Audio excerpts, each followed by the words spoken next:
अयोध्या की सुबह वैसी नहीं थी जैसी होनी चाहिए थी। जिस नगरी को उत्सव के गीतों में सराबोर होना था, वहां सन्नाटा पसरा हुआ था। गलियों में फूलों की सुगंध तो थी, लेकिन उनमें उमंग की कमी थी। महल के ऊंचे कंगूरों पर फहराते ध्वज जैसे किसी अनहोनी की आशंका में झुके हुए थे। महल के एक कक्ष में उर्मिला बैठी थी।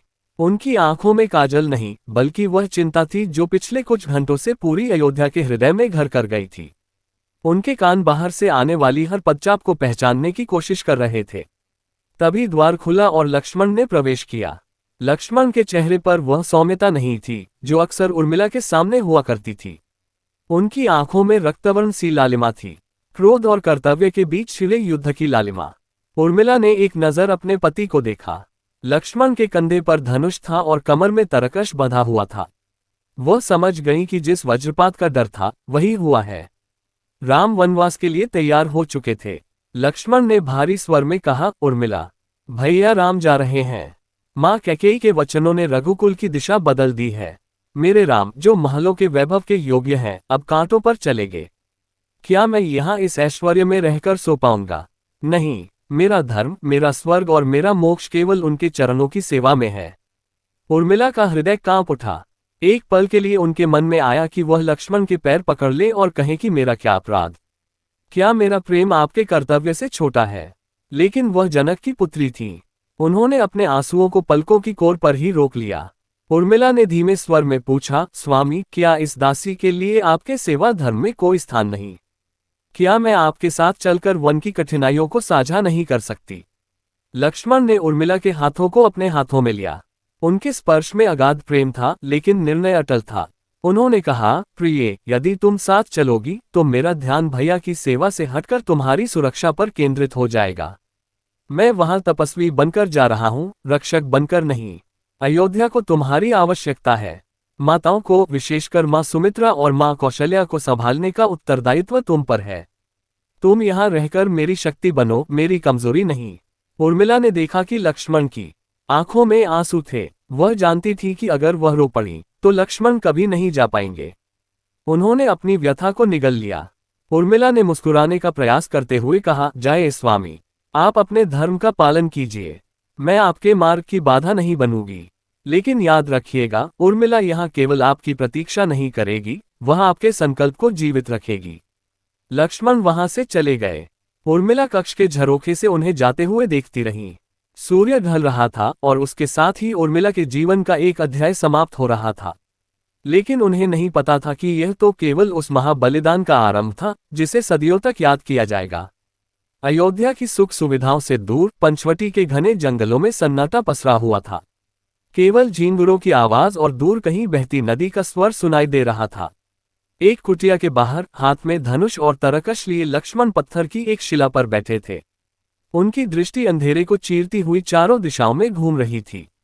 अंदर भगवान श्री राम और माता सीता विश्राम कर रहे थे।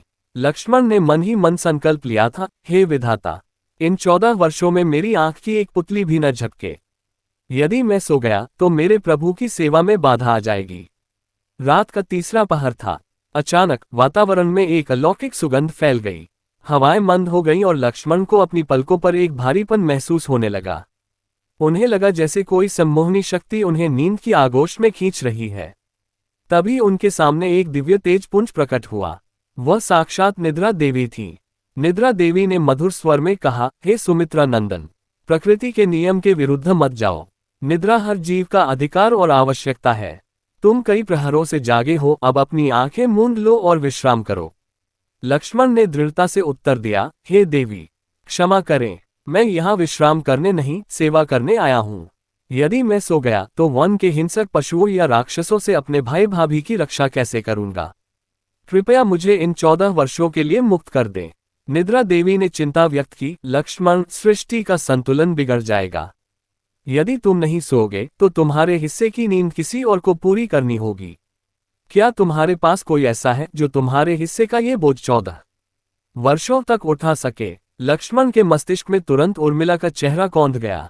वह जानते थे कि केवल उर्मिला ही उनके संकल्प को पूरा करने की शक्ति रखती है। उन्होंने भारी मन से कहा, देवी, आप अयोध्या जाए। मेरी पत्नी उर्मिला से कहिए कि वह मेरे हिस्से की नींद स्वीकार करे। निद्रा देवी क्षण भर में अयोध्या के राजमहल में उर्मिला के कक्ष में पहुंची। उर्मिला वहां दीपक की मंद रोशनी में लक्ष्मण का ही चिंतन कर रही थी। देवी ने उन्हें सारा वृतांत सुनाया। निद्रा देवी ने पूछा, पुत्री, क्या तुम अपने पति के धर्म की रक्षा के लिए 14 वर्षों तक निद्रा की अवस्था में रहने को तैयार हो? याद रखना, ये नींद सामान्य नहीं होगी। तुम न संसार देख पाओगी, न ऋतुओं का आनंद ले पाओगी। उर्मिला के चेहरे पर एक अलौकिक मुस्कान तैर गई। उन्होंने कहा, हे देवी, ये तो मेरा सौभाग्य है। यदि मेरे सोने से मेरे स्वामी जागकर प्रभु की सेवा कर सकते हैं, तो मुझे ये नींद अमृत के समान प्रिय है। आप विलंब न करें, मुझे अपने आगोश में ले लें। जैसे ही निद्रा देवी ने अपना हाथ उर्मिला के मस्तक पर रखा, उर्मिला एक गहरी और लंबी समाधि जैसी नींद में चली गई। उधर वन में लक्ष्मण की आंखों से नींद का बोझ पूरी तरह हट गया। वह पूरी तरह चैतन्य हो गए। यह उर्मिला की योग निद्रा थी। महल के उस कक्ष में उर्मिला का शरीर तो पत्थर की मूरत की तरह शांत था, लेकिन उनकी आत्मा लक्ष्मण के संकल्प को शक्ति दे रही थी। इधर वन में लक्ष्मण अतंद्रा नींद रहित योद्धा बन गए। अयोध्या के वासियों के लिए उर्मिला केवल सो रही थी, लेकिन वास्तव में वह एक महान यज्ञ कर रही थी। बिना एक शब्द बोले उन्होंने वह कर दिखाया जो बड़े बड़े तपस्वी नहीं कर पाते। समय का चक्र घूमने लगा। अयोध्या की ऋतुएं बदली, धूप और छांव का खेल चलता रहा, लेकिन उर्मिला के कक्ष का समय जैसे ठहर गया था। उस कक्ष में न कोई कोलाहल था, न कोई उत्सव। केवल उर्मिला की धीमी चलती सांसें ये प्रमाण देती थी कि वह जीवित है। महल में माता सुमित्रा अक्सर उर्मिला के कक्ष के द्वार पर आकर ठिठक जाती थी। उनकी पुत्रवधू एक जीवित समाधि में थी। लोग कहते थे कि उर्मिला विरह के शोक में सो गई है, लेकिन केवल सुमित्रा का ममतामयी हृदय जानता था कि उनकी पुत्रवधू अयोध्या की सबसे बड़ी तपस्विनी बन चुकी है। उर्मिला का शरीर निद्रा में था, पर उनके चेहरे पर एक अदम्य तेज था। ये तेज उस संकल्प का था जो 700 मील दूर वन में उनके पति लक्ष्मण की रक्षा कर रहा था। बिना अन्न जल और बिना किसी शब्द के उर्मिला का यह मौन व्रत ब्रह्मांड की शक्तियों को चुनौती दे रहा था। उधर लंका के मैदान में भीषण युद्ध छिड़ा हुआ था। रावण का पुत्र मेघनाद, जिसे इंद्रजीत भी कहा जाता था, अजय प्रतीत हो रहा था। उसे वरदान प्राप्त था कि उसे केवल वही व्यक्ति मार सकता है जो बुढ़ाकेश हो, अर्थात जिसने अपनी नींद पर विजय प्राप्त की हो और जो 14 वर्षों तक सोया न हो। मेघनाद अपनी मायावी शक्तियों से वानर सेना पर भारी पड़ रहा था। जब लक्ष्मण उसके सामने खड़े हुए तो मेघनाद अट्टहास कर उठा। उसने सोचा कि कोई साधारण मनुष्य इतने समय तक बिना सोए कैसे रह सकता है। परंतु जैसे ही युद्ध आरंभ हुआ, मेघनाद चकित रह गया। लक्ष्मण के बाणों की गति और उनकी एकाग्रता अलौकिक थी। लक्ष्मण की आंखों में जो चमक थी, वह 14 वर्षों की संचित ऊर्जा का परिणाम थी। वह ऊर्जा जो उर्मिला अयोध्या में सोकर लक्ष्मण को भेज रही थी। युद्ध के अंतिम क्षणों में जब लक्ष्मण ने मेघनाद पर घातक प्रहार किया, तब मेघनाद को आभास हुआ कि उसका अंत निकट है। उसने तड़पते हुए पूछा, कौन हो तुम? तुम्हारी रगों में बहने वाली यह शक्ति सामान्य नहीं है। कोई मनुष्य 14 वर्षों तक जागृत रहकर इतनी प्रचंड शक्ति कैसे प्राप्त कर सकता है? लक्ष्मण ने शांत स्वर में उत्तर दिया, ये शक्ति मेरी नहीं, मेरी पत्नी उर्मिला के त्याग की है। मैं यहाँ जाग रहा हूँ क्योंकि वह अयोध्या में सो रही है। मेरा ये बाण उसी के सतीत्व और बलिदान का प्रमाण है। एक भीषण गर्जना के साथ मेघनाद का वध हुआ। उर्मिला की निद्रा का उद्देश्य आधा पूर्ण हो चुका था। उन्होंने न केवल अपने पति के धर्म की रक्षा की थी, बल्कि अधर्म के विनाश में सबसे बड़ी गुप्त शक्ति बनकर उभरी थी। लंका पर विजय प्राप्त हुई। 14 वर्ष की अवधि समाप्त होने को आए। विभीषण, हनुमान और समस्त वानर सेना लक्ष्मण के इस कठिन तप को देखकर नतमस्तक थे। लेकिन लक्ष्मण का मन अब व्याकुल था। उन्हें उस ऋण को चुकाना था जो उर्मिला ने उन पर चढ़ाया था। अयोध्या की ओर पुष्पक विमान उड़ चला। भरत नंदीग्राम में राह देख रहे थे, लेकिन महल के उस बंद कक्ष में उर्मिला के शरीर में एक हलचल शुरू हुई। जैसे ही राम के चरणों की धूल अयोध्या की मिट्टी को छुई, उर्मिला की 14 साल लंबी निद्रा टूटने की कगार पर पहुंच गई। अयोध्या की हवाओं में आज एक अलग ही गूंज थी। शंखनाद हो रहे थे, फूलों की वर्षा हो रही थी और पूरी नगरी जय श्री राम के उद्घोष से गुंजायमान थी।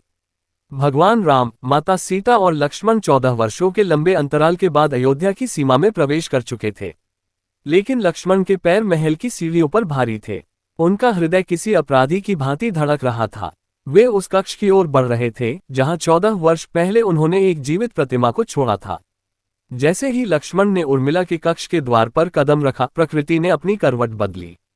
निद्रा देवी ने अपना प्रभाव समेट लिया था। उर्मिला की पलकों में एक हल्की थरथराहट हुई। उनके शरीर में चेतना का संचार होने लगा, जैसे किसी सूखे हुए उपवन में वर्षा की पहली बूंद पड़ी हो।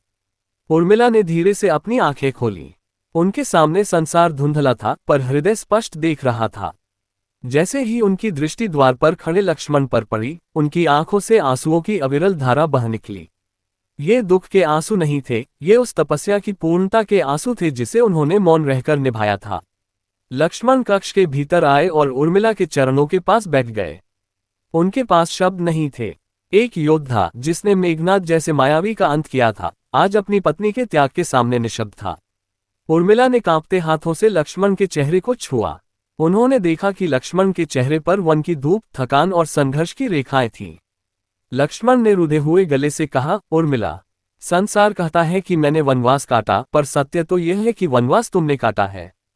मैं तो जागकर अपने आराध्य के सम्मुख था, पर तुम तो अंधकार और निद्रा के उस संसार में थी जहां कोई साथी नहीं था।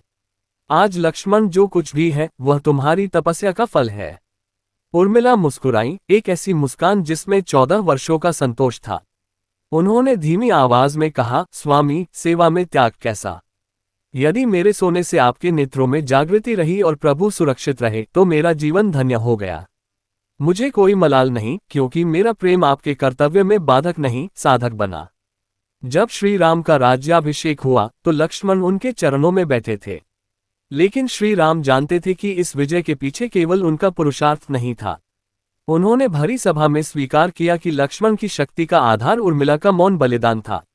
इतिहास अक्सर युद्धों और राजाओं की गाथाएं लिखता है, लेकिन उर्मिला का चरित्र उस नींव के पत्थर की तरह है, जो दिखता नहीं पर पूरे महल का भार संभाले रहता है।